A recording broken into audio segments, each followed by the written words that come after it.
லெலின், நீங்க திருச்சியில எந்த பகுதியில் இருக்கீங்க? அங்க ஏடிஎம் மையங்கள் செயல்பட தொடங்கியாச்சா? புதிய நோட்டுகள் வர தொடங்கியாச்சா? திருச்சி கண்டோன்மெண்ட்ல இருக்கக்கூடிய பாரத ஸ்டேட் வங்கி முன் அதனுடைய கார்னர் என்று சொல்லக்கூடிய 8 ஏடிஎம் இயந்திரங்கள் ஒரே இடத்தில் அமைந்திருக்கக்கூடிய இடத்துல தான் நாம் நின்றுகிட்டு இருக்கோம். இங்கே இந்த ஏடிஎம் மையம் திறக்கப்பட்ட உடனேயே ஒவ்வொரு ஏடிஎம் இயந்திரத்தின் முன்பாகவும் 50க்கும் மேற்பட்டவர்கள் வரிசையில் நிற்கக்கூடிய அந்த காட்சிகளை நம்மால் காண முடிகிறது. இன்று காலை அதிகாலை 1 மணி முதலேயே இந்த ஏடிஎம் மையம் எப்பொழுது திறக்கப்படும் என்ற ஆவலோடு ஏராளமான வாடிக்கையாளர்கள் இந்த ஏடிஎம் மையத்தை பார்த்து ஏமாற்றத்தோடு திரும்பி சென்ற காட்சிகளை நம்மால் காண முடிந்தது. தற்போது ஒரு 10 நிமிடத்திற்கு முன்னதாகத்தான் இந்த ஏடிஎம் மையத்தில் பணமானது நிரப்பப்பட்டது.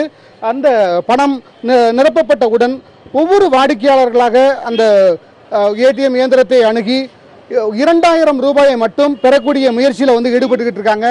அந்த இயந்திரம் தன்னுடைய இயல்பான வேகத்தில் இல்லை. ஏராளமான வாடிக்கையாளர்கள் ஒரே நேரத்தில் ஏடிஎம் இயந்திரங்களை கையாள்வதால் ஏடிஎம் இயந்திரங்களுடைய அந்த வேகம் என்பது சற்று குறைவாகவே காணப்படுகிறது.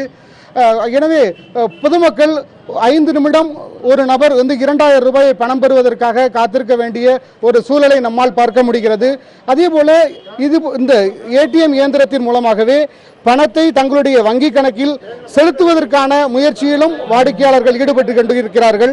அந்த அடிப்படையில் ஒரு இயந்திரத்தில் தன்னுடைய அந்த ஏடிஎம் கார்டை ஏடிஎம் கார்டை சொருவி தன்னுடைய அந்த பின் நம்பரை ரகசிய குறியீட்டு எண்ணை பதிவு செய்து தாங்கள் கொண்டு வந்திருக்கக்கூடிய 500 மற்றும் 1000 ரூபாய் நோட்டுகளை இந்த இயந்திரம் மூலமாக டெபாசிட் செய்யக்கூடிய முயற்சியில் ஈடுபட்டாங்க.